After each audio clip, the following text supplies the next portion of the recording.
Hey, what's up, and welcome back to Interpreting the Stars, where today I'm going to be talking about a sequel to a film I've been anticipating throughout the year, and that's Don't Breathe 2.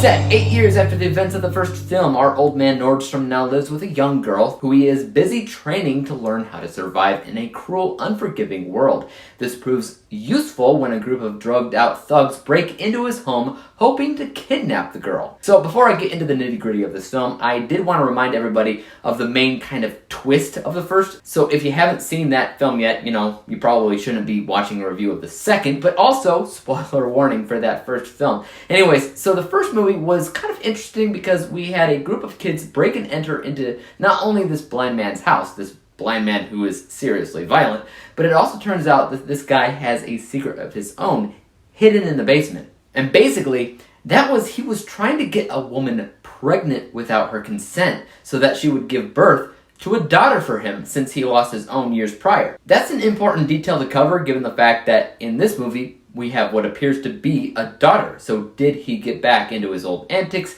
Did he actually get away with making some woman give birth for him?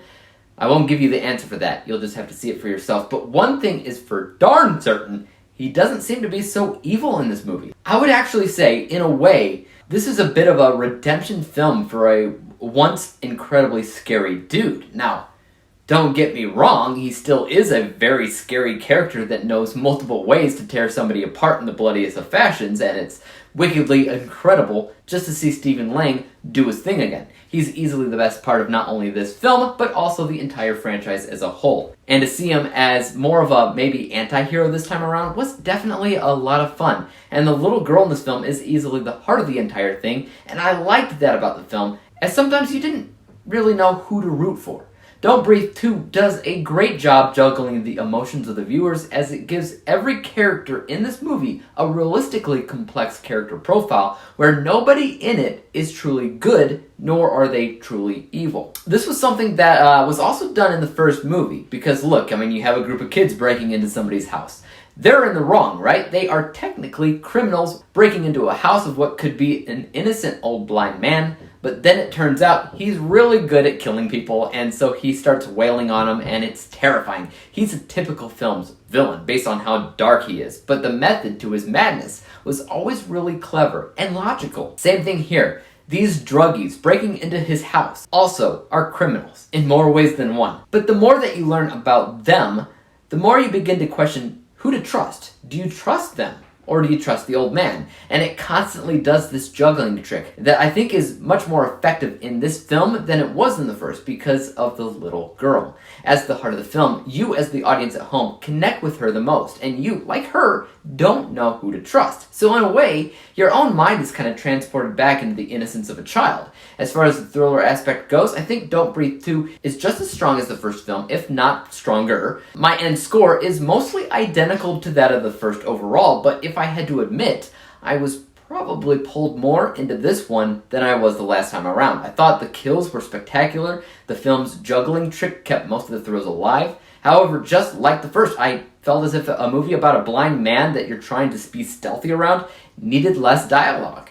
Everybody talks in the movie. The bad guys, the little girl, the old man, heck, even the dogs in the film bark their heads off. It's kind of a non-stop noise sometimes, and I think in a way it lessens the effectiveness about a sensory-affected thriller like this. As I had mentioned in my original review of the first, thrillers with a blind character are much more creepy when it's a slow-burning thing, where half the film, all this crazy stuff is happening, but it's happening really quietly behind the back of a blind character who is oblivious to it all until he isn't. And then all hell could break loose.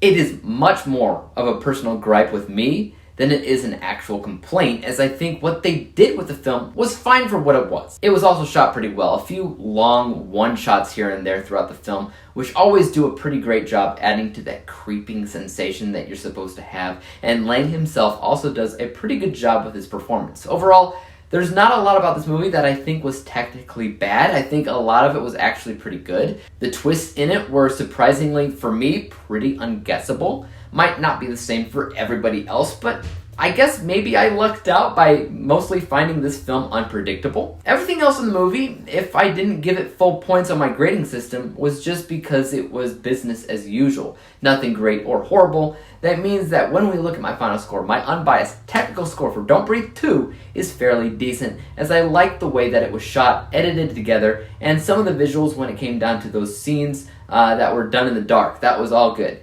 I like the performances from our leads here and the overall unpredictability of the plot that sometimes serves as a bit of a redemption story. This score is 84%. My bias score, or just how I felt about it overall, was right around there, as I definitely felt the tension of the film. I would even argue that it also works as a standalone film that doesn't actually require previous knowledge in the first movie in order to understand or appreciate it. This one, on its own, works very well. This score is 82%, meaning that when we combine the two scores together, we come to the final rating of 83%. 83 out of 100 possible stars, or a B+ letter grade. Guys, have you seen Don't Breathe 2 yet? If you have, let me know what you thought about it in the comment section down below. And as for YouTube, you guys know what to do. Hit that like, subscribe button, and bell to be notified when I come out with my next review. And until then, peace out! Dave examines movies we just watch for fun. Davey is the expert. He is the number